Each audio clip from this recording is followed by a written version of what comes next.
You're watching Explore Tulsa. I train people to use the voice and the body in more compelling and authentic ways. I did start life as a singer, actor, dancer, and I thought that's what I wanted to be. And I was that for several years.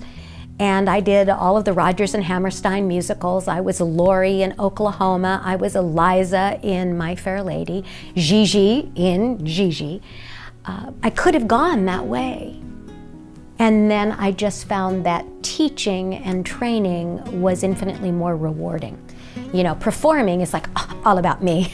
And not only that, but what did you think of my performance? And when I was teaching, it was all about us and not just all about me. And so I was in my 20s, my early 20s, when I made that deliberate transition from a focus on performing to a focus on teaching.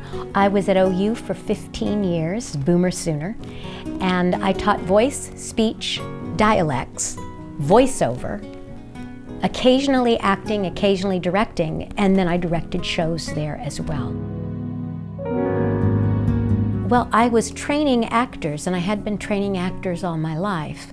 And I realized that what I was strongest at in training actors was helping them be grounded, centered, confident, and authentic, in addition to being expressive and easy with voice and body. And I started to see the application to what I call real people, you know, non-theater people. They could use those skills. And so I just slowly started looking around to see if there was interest. And then when I decided to leave OU, I wanted to try this other career as a corporate voice speech presentation coach to see if there was a need for that. The techniques are essentially the same, but there are some things that I did in actor training that I don't do with corporate people. You know, actors can roll on the floor and do all kinds of improvisational release exercises that most corporate people don't really want to do.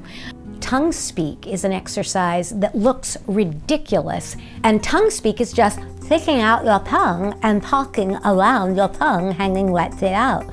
And when you put your tongue back, the voice is more relaxed, and I can hear it and I can feel it in my own voice. So I've kind of left those off.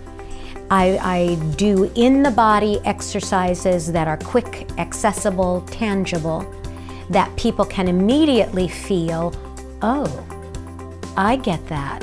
When I do that, my voice is stronger. 2.5 years ago, when I started on my book, Empower Your Voice for Women in Business and Politics, I didn't know that 2018 was going to be the year of the woman. So I think it was really fortuitous that it's a perfect timing for a book for women about releasing their physical voice. There are a lot of books that we can read that inspire our minds and our hearts to issue forth. But if our bodies have not ever embraced an open and free sound, then the body only can do what it's been doing. So even if my brain and my heart are empowered, if my voice and body are not, I still sound the same. So I have created a process that a woman can work through to free her voice and engage her body in authentic and compelling and expressive ways. So I think this book is actually perfectly timed for the movement and the energy of women in this country. I had a group one day that asked me to perform for them. So I whipped out Amazing Grace.